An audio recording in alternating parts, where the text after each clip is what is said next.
Hello everyone, welcome to Forever Rugby on Forever Sports, and a brilliant second half effort from the Sharks has completely blown the Bulls off the park as the Sharks walk away 35 points to 28 winners, a bonus point victory against the Bulls, who were top of the log. The Sharks now move to the top of the log after a fantastic second half display, as we said, and the Bulls will leave with just 1 point from Durban after Chris Smith kicked a 80-minute penalty to try and get within the 8-point margin and come away with that losing bonus point. But a very interesting game, which in the first half we saw the Bulls with all the possession and all the chances and never really managed to sort of put the Sharks away, even when the Sharks went down to 14 men. And the Sharks, hung in there. They had a 7-point gap at half time.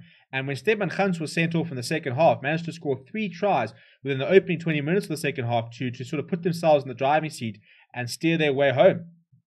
So a brilliant effort from the Sharks, who have not played a lot of Currie Cup rugby. They've had 3 matches cancelled, and yet in the second half, you would sit there thinking that looks in many ways like the best team in the competition. They just looked so good in that second half. They couldn't do anything wrong. And some very important performances from the Sharks, from the likes of Lionel Kinnear, Grant Williams, and a game where Johan Goosen, for always been very touted in the last couple of weeks, really struggled today. Was throwing forward passes, missed a really easy penalty, was probably guilty of being a bit casual when Murray Costa scored his try. But before we take you through the game and explain exactly what happened, please do smash a like on the video and subscribe to the channel if you're new. It all started early when Alvik Lowe went over in the 3rd minute and Johan Goosen converted to what we thought was going to be a bit of a long night for the Sharks after that opening passage.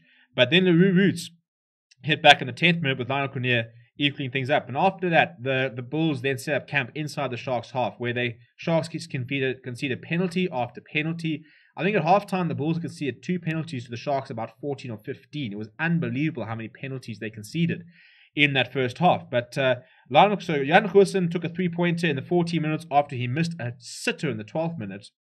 Almost virtually the sort of same place, right in front of the post, maybe towards the right-hand side, but missed the first one to hit the pole. He got the second one, but Lionel Kinnear evened things up in the 16th minute. But eventually, after all the pressure, Lizo Oboka went over in the 26th minute. Johan Goosen adding the extras. Dylan Richardson was then, in my opinion, unfairly yellow carded, where he was penalised for not releasing at the breakdown, but in my opinion, wasn't even part of the tackling. And one of the many calls that I thought Maurice van der Westhuizen got wrong on both sides. A couple of very strange decisions from him tonight. But the Sharks weathered the storm, and they conceded a 3-pointer in the 30th minute, just after they got sent off. And they actually, after that, managed to score 3 points themselves without conceding any more points for the rest of the half, to go into halftime, 20 points to 13. Now, in the first half, the Bulls were having all the luck at scrum time. They were decimating the Sharks. They were, winning penalties almost every single scrum. And so, at the beginning of the second half, we had Lawrence Arjansa coming on, as well as Kwesi Mona, and they really did change quite a bit. They really steadied the scrums. But the defining moment came in the 46th minute, where a fantastic break from Grant Williams was eventually brought down within inches of the try line, and Stefan Guns coming in from the side and disrupting that breakdown, illegally so, getting sent to the bin, and while the Sharks then decide to turn it up. Kieran van Vuuren went over first in the 49th minute, with Lionel Kinnear adding the extras. We there saw some people, Mantanzima coming on. Grant Williams then got a try of his own, fantastic, off the back of a maul. Went wide to Takia Abrahams, who got the run on Zach Berger, and then inside ball back to Grant Williams, who, it was my opinion, man of the match. I thought he was absolutely sensational tonight. Lionel Kinnear missing that conversion. And in the 56th minute, the Sharks, after a really good piece of passage of play, where Sinelo Nahamba burgled the ball off Johan Goosen, with not much on Werner Cox decided to kick the ball ahead, and Johan Goosen retreating, allowing the ball to bounce, then bounced horribly, came off his arm, and Murray Costa, who followed up really well, then actually dove over for their 3rd try within the 16 minutes. And Lionel Kinnear adding the extras to make it 32 points to 20. We then saw more of the bench coming on. And the next point was actually in the 17th minute, where the Sharks had a lot of pressure but couldn't really make it count. But in the 17th minute, they won a penalty, a very important penalty, and Plessis Buthelezi decided to take the 3 points to open up a 15-point lead. The Bulls worked really hard. Temalani Bully then got sent off in the 76th minute with another yellow card. Arno Buerta going over in the 78th. Chris Smith missing the conversion, and then nailing the 83rd minute penalty to make the score 35 points to 28.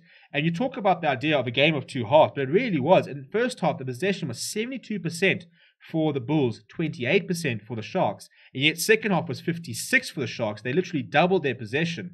and 44% for the Bulls. Overall, it's 44-56, still in favor of the Bulls, but it shows you how much the Sharks came back in that second half.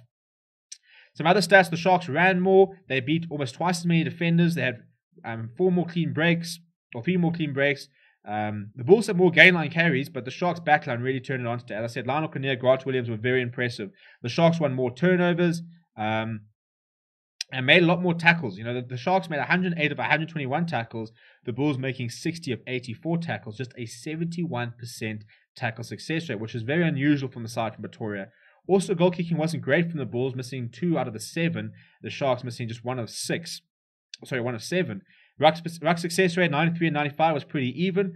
The Bulls lost 3 lineouts in the second half. Jan Hendrik Wessel struggling a little bit, adjusting to hooker in his first game. But the scrums in the first half were very much one-sided, with the Sharks under a lot of pressure, but they managed to get a bit better in the second half.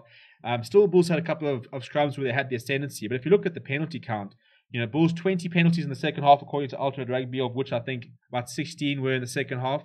And then in the Sharks, 26 penalties overall, but the majority of them coming in the first half. 3 cards across the game. So once again, discipline is becoming a bit of an issue in the Currie Cup. In terms of top performers, well, Grant Williams, as a scrum half, ran 62 meters, beating 4 defenders, a try assist, an offload, a clean break, 7 tackles. He didn't miss a single tackle, and he scored a try. My man of the match. He was sublime tonight.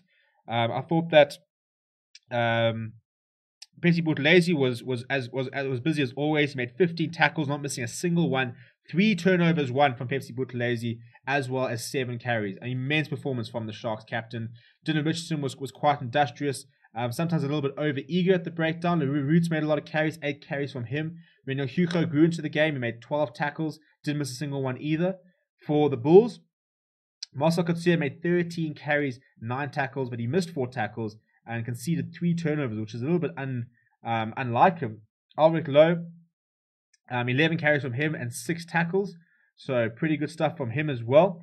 In the backline for the Bulls, I thought Madosh Tumwe didn't really have a lot of opportunity, which was quite frustrating. Even Stefan Gans didn't have a lot of opportunity. Cornel Hendricks trying to make things happen wasn't really his night. Harold Forster was guilty of making a few errors. So David Creel was probably the pick of the backline. You know, he beat 5 defenders, 4 offloads. But he also missed 3 tackles and only made 1. So it wasn't the best game from him either. But it was just a second half masterclass from the Sharks. Really, really impressive stuff. Let me know what you thought of the game. But I was very impressed with that Sharks second half.